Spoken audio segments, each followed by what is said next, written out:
C'est en temps de paix que l'on prépare la guerre, dit l'adage. C'est d'ailleurs toute la pertinence de cet atelier de 3 jours organisé par l'Autorité nationale de biosécurité du ministère de l'Environnement et de la Transition écologique. Elle a réuni durant 3 jours des experts autour de la question de la biodiversité. L'objectif étant de préparer la délégation sénégalaise devant prendre part à la prochaine COP16, d'avoir la même compréhension des projets de décision prises par les autorités sénégalaises dans le cadre de la biodiversité et au-delà du cadre mondial. Il y avait des questions extrêmement profondes sur le plan juridique, sur le plan biotechnologie et autres. Et par conséquent, la délégation sénégalaise doit vraiment être forte. Dans la même délégation, on devrait en principe avoir des experts en biotechnologie moderne, donc des experts en biodiversité, en biosécurité, des experts en propriété intellectuelle, des juristes, parce que la biodiversité est une question transversale et qui prend en compte un certain nombre de disciplines. Au cours d'ailleurs des discussions, plusieurs aspects ont été abordés liés notamment au financement, au séquençage numérique entre autres selon le directeur des parcs nationaux.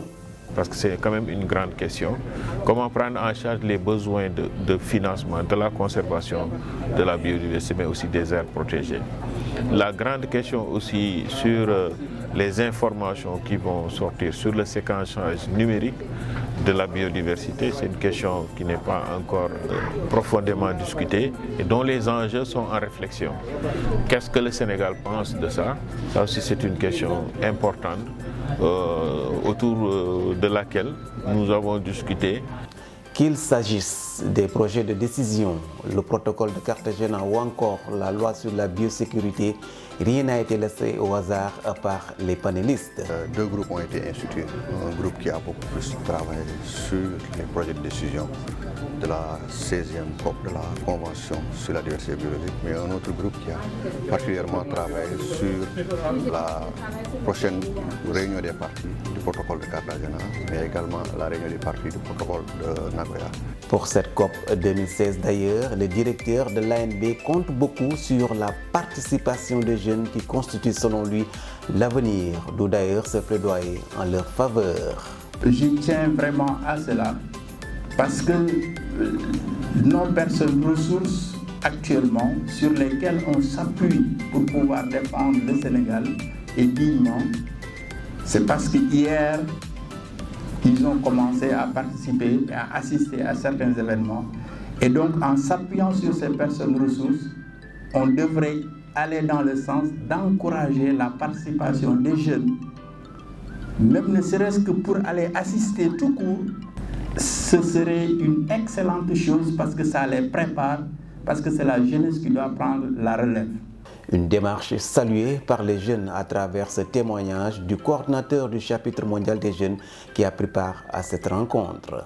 Sachant aussi que la relève doit être prise aussi, il est important aussi de permettre aux jeunes de participer à ces genres de rencontres afin qu'ils puissent venir apprendre des experts et se forger et se former pour ultérieurement. Au terme des discussions, le directeur de l'ANB se donne plus de temps pour mieux et davantage préparer la délégation car la contribution du Sénégal à ce rendez-vous mondial est très attendue. J'ai insisté sur la possibilité de co-organisation de cet atelier préparatoire entre les différentes structures concernées. Cela pourra nous réunir au moins pendant 1 semaine et discuter largement de tout parce que c'est un enjeu extrêmement important. Et que ça nous permettrait de pouvoir prendre des experts dans tous les domaines qui vont accompagner la délégation et pouvoir représenter le Sénégal dignement au niveau international. Ainsi, les parties prenantes à cette réunion saluent la démarche à la fois inclusive et participative qui traduit la vision de la nouvelle équipe dirigeante de l'ANB sous l'impulsion de son directeur, conscient que seul il peut aller vite, mais qu'ensemble ils pourront aller loin.